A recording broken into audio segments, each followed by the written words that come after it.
Hornbill ಪಕ್ಷಿ ಮಂಗಟ್ಟೆ ಎದುರುಗಡೆ ಒಂದು ದೊಡ್ಡ ಉದ್ದದ್ದು ಕೊಕ್ಕಿತ್ತು. ಮರಗುಟ್ಕಲ್ಲ, ಇದು ಹಾರ್ನ್ಬಿಲ್ ಅಂತ ಹೇಳ್ತಾರೆ.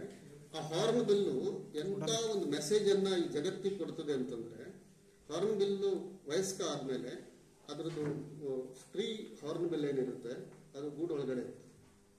ಅದಕ್ಕೆ ಈ ಪುರುಷ ಹಾರ್ನ್ಬಿಲ್ ಏನಿದೆ ಅದಕ್ಕೆ ಆಹಾರವನ್ನು ತಂದು ಕೊಡ್ತಾ ಹೋಗ್ತದೆ. ಒಂದು ವೇಳೆ ಅದರದ್ದು ಮರಿ ಆಗೋದಕ್ಕಿಂತ ಪೂರ್ವದಲ್ಲಿ ಎಲ್ಲಾದ್ರೂ ಪುರುಷ ಸತ್ತೋಗ್ಬಿಡ್ತು ಅಂತಂದ್ರೆ ಇದು ಅಲ್ಲೇ ಸುಸೈಡ್ ಮಾಡಿ ಹೊರಗಡೆ ಬರೋದು. ವೈಶಿಷ್ಟ್ಯ ಹೇಗೆ ನೋಡ್ರಿ, ಇಡೀ ಜೀವ ಸಂಕುಲದಲ್ಲಿ ಒಂದು ಸಂಗಾತಿಯನ್ನೇ ಅವಲಂಬಿಸ್ಕೊಂಡು, ಅಂದ್ರೆ ನೇಚರ್ ಆ ಥರ ಇದೆ ಅಂತ ಅವಲಂಬಿಸ್ಕೊಂಡು ಅದು ಬದುಕುತ್ತೆ. ಮತ್ತೆ ಅದು ತನ್ನ ಮರಿಯನ್ನು ಹುಟ್ಟಿಸ್ಬೇಕಿದ್ರೆ ಇಡೀ ತನ್ನ ಪುಕ್ಕ ರೆಕ್ಕೆಗಳನ್ನೆಲ್ಲ ಕಳ್ಕೊಂಡ್ಬಿಡುತ್ತೆ.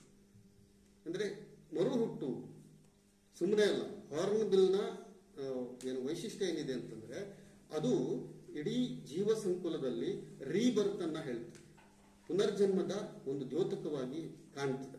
ನಾವು ನೋಡ್ತೇವೆ, ಬಟ್ ನಮ್ಗದ್ರ ವೈಶಿಷ್ಟ್ಯ ಗೊತ್ತಿಲ್ಲ.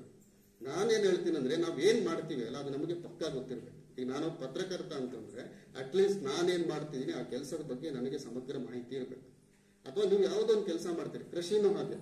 ಯಾಕೆ ಎಲ್ಲರೂ ಯಶಸ್ವಿ ಆಗೋದಿಲ್ಲ?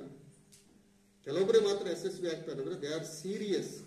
ಅವರ ಕೆಲಸದಲ್ಲಿ ಅವರು ಬಹಳ ಸೀರಿಯಸ್ ಇದ್ದಾರೆ, ಹಂಗಾಗಿ ಸಕ್ಸಸ್ ಆಗ್ತಾರೆ.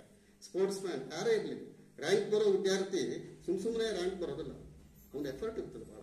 ಅದನ್ನು ಮಾಡಿದ ಮೇಲೆ ಆತನಿಗೆ ರಿಸಲ್ಟ್ ಸಿಗ್ತದೆ. ಹೀಗೆ ಈ ತರ ನಾವು ಒಂದೊಂದೇ ವೈಶಿಷ್ಟ್ಯಗಳನ್ನು ಹೇಳ್ತಾ ಹೋದ್ರೆ